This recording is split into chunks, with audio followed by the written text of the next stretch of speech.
자, 다음은 시청자 제보 코너인데요. 네. 올해로 나이 50이 된 이 남동생의 이 일 때문에 형이 굉장히 고민스럽다고요. 네, 그렇습니다. 이 남동생에게 여자가 생기면서 문제가 발생을 했다고 합니다.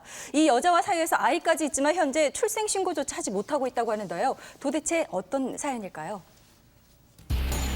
뼈대 있는 양말 가문을 발칵 뒤집어 놓았다는 한 여인.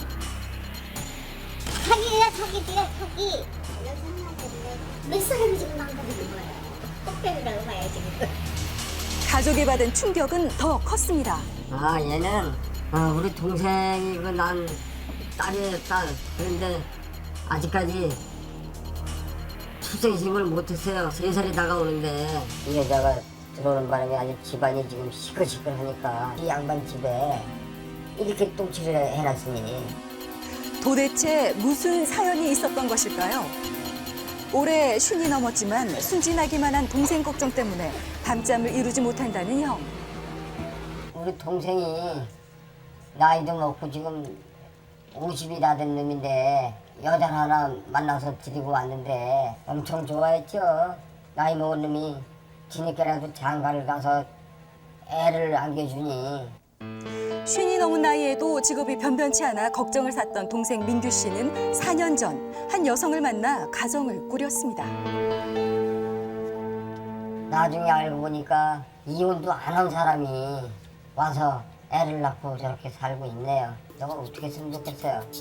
알고 봤더니 두 아이를 키우다 가출한 유부녀였다는데요. 호적 관계에 이게 제일 큰 고민이에요. 법을 지키고 살아야 되는데 쟤들 같은 경우에는 법을 무시하고 둘이 저렇게 만나서 애까지 낳고 사니. 게다가 민규 씨가 관리하던 가게를 아내에게 맡겼는데 아내는 몇 년 사이에 900만 원이라는 빚까지 졌다고 합니다. 여기저기 연 걸리듯 많이 걸렸더라고요, 돈이. 물건은 정상적으로 계속 받는데 미수금을 깔아놨더라고요. 사실 그 가게는 형 민철 씨가 동생에게 마련해준 가게였는데요. 아내가 맡기 전에는 착실하게 저금도 했다고 합니다. 15만 원인 월세도 2년이나 밀렸는데요. 보다 못한 형은 폐업 신고를 했습니다. 슈퍼 두고 따로 직장을 다니신 거예요? 동생분은? 그렇죠.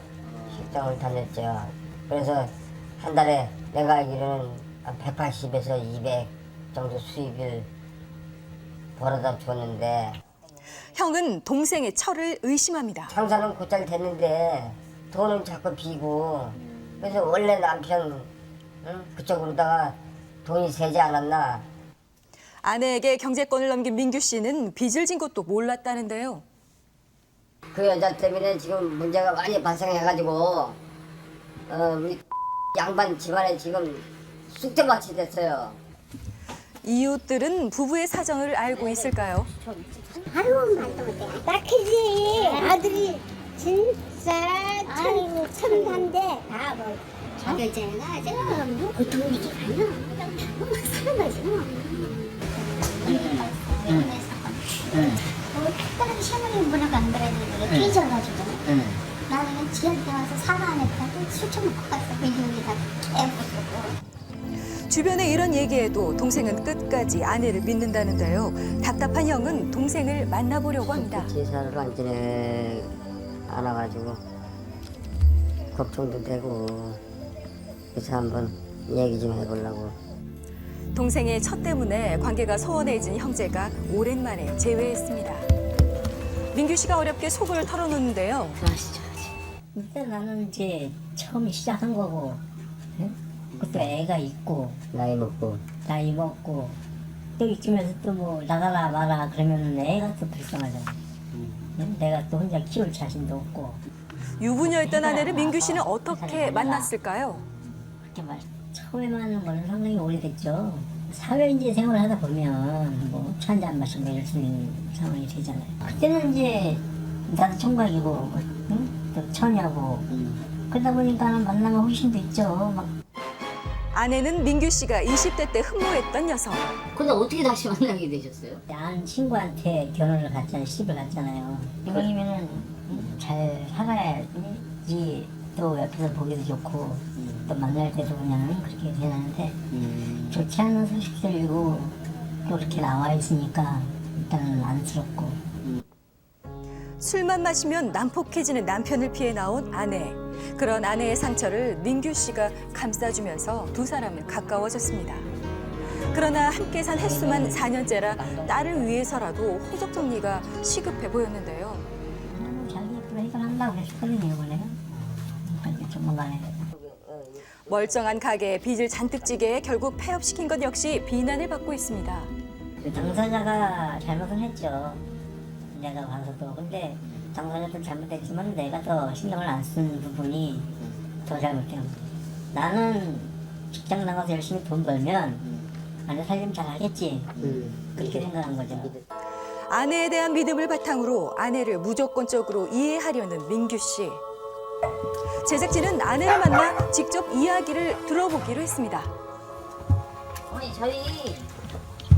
어머니 좀 얘기 좀 하고 싶어서 그런 거니까. 근데 그래도 안 한다고. 긴 설득 끝에 이야기를 나눌 수 있었는데요. 이혼을 할 수도 있었는데 왜 여태 못하겠어? 여태까지 안 해줬습니다. 누가? 남자분에서. 내가 또 미안해서 이제 처분만 바라고 있었고 지난달 말씀하고 좀 만났잖아. 좀 정리해달라고. 그랬더니 또 알았다. 자, 그렇다면 900만 원이나 빚을 지게 된 이유는 무엇일까요? 내가 한 1, 2만 원씩 갖다 쓰는 게 이게 이제 펌프가 안 거예요. 1만 원씩은 어디 있으셨어? 쓸 게 어딨어 애들이 들었었죠. 이거 얘기? 그쵸 기생이 가게 보니까 같이 먹고 살자고 하는 거지 미안하고 그런 거 가져야 되나?